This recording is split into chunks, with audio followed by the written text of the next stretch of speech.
और आपने सुना होगा अबू जहल का नाम, आपने सुना होगा हजरत उमर रजी अल्लाह ताला अन्हु का नाम सुना है आपने। वो उमर जब इस्लाम कबूल नहीं करते हैं, उन तक ये पैगाम पहुंचा कि अमीर हमजा ने इस्लाम को कबूल कर लिया है। अल्लाह के नबी सल्लल्लाहु अलैहि वसल्लम ने खाने काबा के गिलाफ को पकड़ करके ये दुआ मांगी थी कि ऐ अल्लाह, तूने इस्लाम के अंदर एक शेर दे दिया, अमीर हमजा दे दिया, अब मैं ये दुआ करता हूँ या तो तू अम्र इब्न हिशाम दे दे या उमर इब्न खत्ताब दे दे।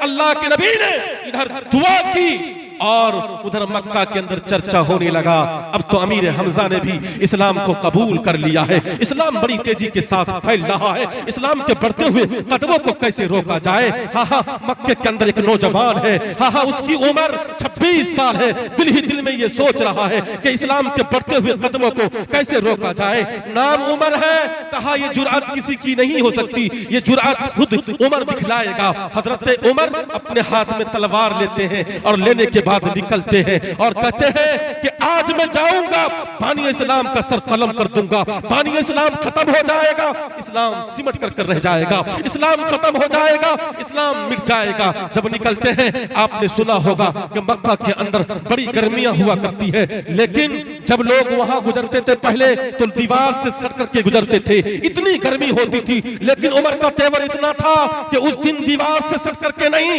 बल्कि रास्ते के बीचों बीच से चल रहे थे। एक साहिब रसूल से मुलाकात होती है, कहते हैं उमर तेरा तेवर ठीक नहीं लगता, तो हाथ में तलवार है, कहाँ जा रहे हो? कहा कि मैं जा रहा हूँ बानी इस्लाम का सर कलम कर दूंगा और बानी इस्लाम खत्म हो जाएंगे, इस्लाम मिट करके रह जाएगा। नौजवान साथियों, बुजुर्गों, उसने कहा कि जिस बानी इस्लाम का तुम सर कलम करने जा रहे हो, उसी बानी इस्लाम के नाम पर तुम्हारी बहन और तुम्हारी बहनोई अपनी जान का सौदा कर बैठी है, तुम किस बानी इस्लाम का सर कलम करने जा रहे हो?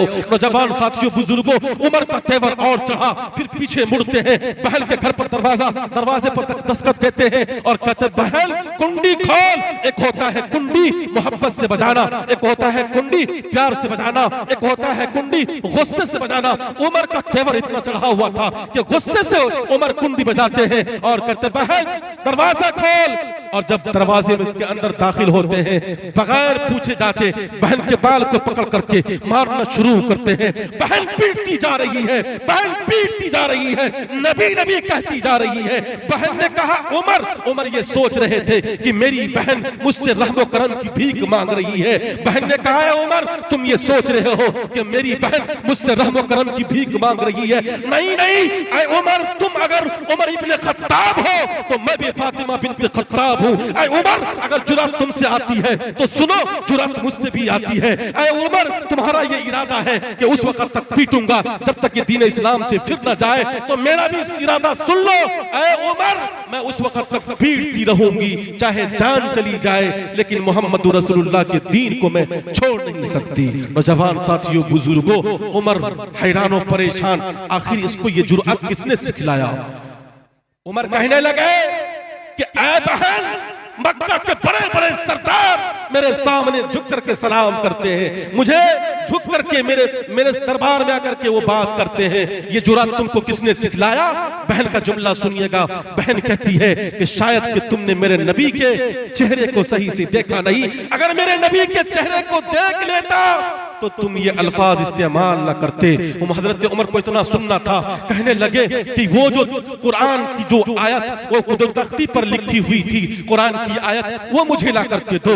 हाँ हाँ, बहन कुरान ला करके देती है, कहने लगती है उमर ये कुरान का नुस्खा है, ये नापाक आदमी नहीं छू सकते, इसे पाक आदमी ही हाथ लगा सकते हैं, बावजू आदमी ही इसे हाथ लगा सकते हैं। बहन ने कुरान दिया और कहा कि पहले गुस्ल करना पड़ेगा, पहले वजू करना पड़ेगा।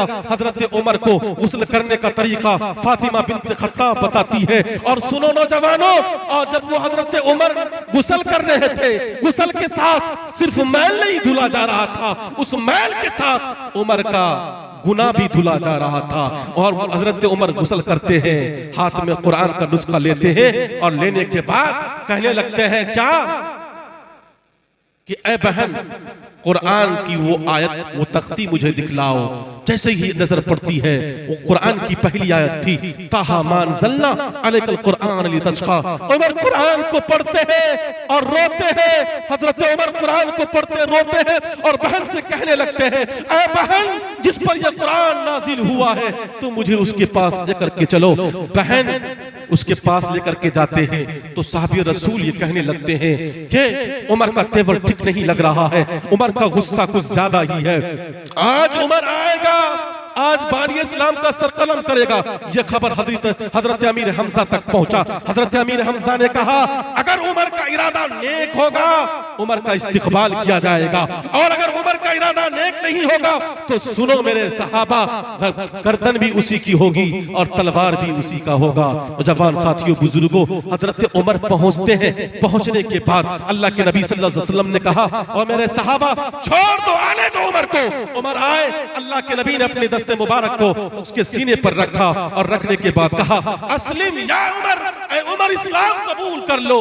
हजरत उमर ने कहा था कि ऐ नबी आप इस्लाम कबूल करने की बात करते हैं, आज से उमर आपकी गुलामी करते हुए नजर आएगा। नौजवान साथियों, बुजुर्गों, ये मंत्रों के अंदर चलो।